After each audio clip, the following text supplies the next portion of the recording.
Hey everybody, it is Saturday, October 19th already. Hard to believe how quickly time is going this summer and fall. But I have just kind of some general updates for you. The red car over here, I know I mentioned I was going to record another heater core experiment. And I had my friend Chris formerly from Anderson Motorsport. He'd been a tech there for many years. He came over to help, and I have a couple little video clips I may drop in right here. You can just see him standing by the car.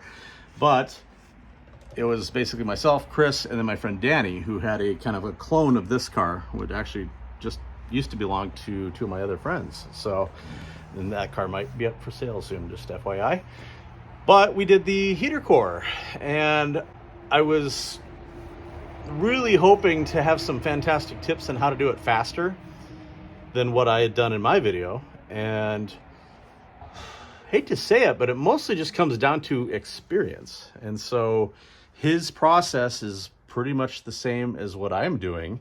It's just that he's far better at, especially in my case, my struggle primarily is under the dash. So getting those connectors undone behind the dash, and he does it the same way I did. You know, go take out the glove box, take out the under trim panels, you pull out those side vents, and then you just have to reach in and get those things disconnected, those connectors disconnected. And then there's the rubber boot at the big rubber boot at the front.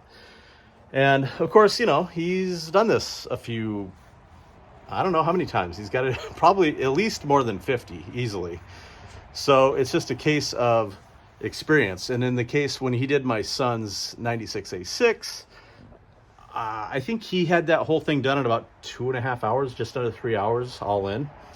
And that was a kind of quick and dirty, get it done kind of thing.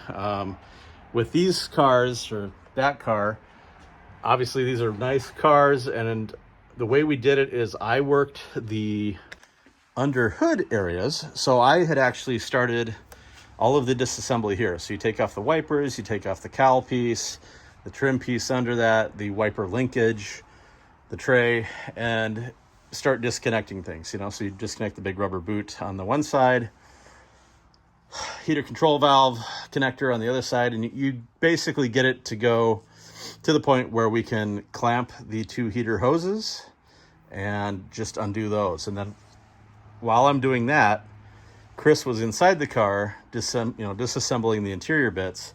So, you know, that obviously helped a bit, but we ended up spending a considerable amount of time, because these are nice cars, and I'm using this as a stand-in for my friend Danny's because it's pretty much the same thing. While we had this part, we, you know, cleaned everything out really good. We got all of the mating surface clean, and that's really key for that new gasket seal. And I think in my last video, I had posted a part number for that from ECS Tuning. It's actually listed as door beam gasket, but it is the correct part number for the heater box as well. So it's just this like closed cell foam with adhesive on it, and it works beautifully for this. It looks just like the factory stuff. This car, this is my 93 Pearl, I followed the instructions online to use silicone, and let me tell you, that is a terrible idea. I would never suggest doing that again, simply because it's a super pain to get back out if you ever have to pull that heater box out. And I'm at the point where, you know, thankfully I don't have to pull the box out, but my blower has developed a squeal, so I can actually squeak, you know, that out without pulling the box out here. But it's still, I still regret doing that. So I'll put the part number in the description of this video as well. Just hopefully they keep stocking this for a while.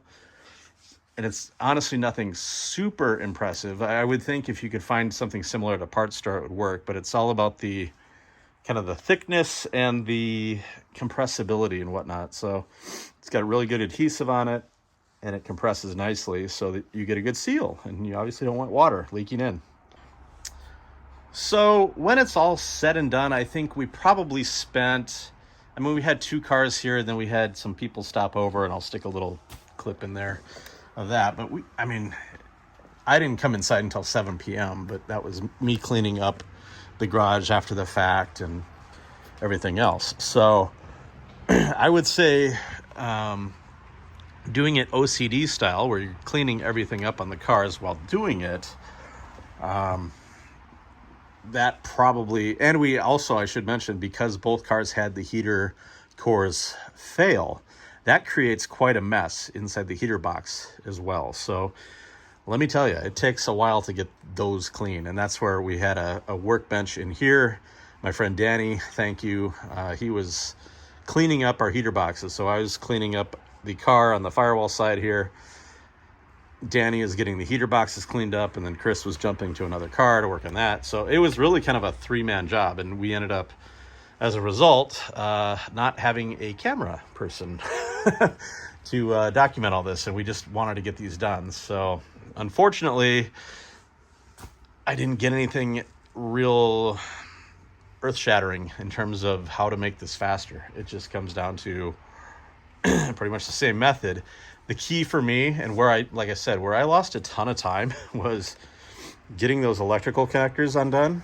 And if you have a sharp pick, so get a long pick. And basically what I was trying to do, I'll show you here, I was using this, to reach in there and loosen, it's got basically like devil horns on each side of that connector.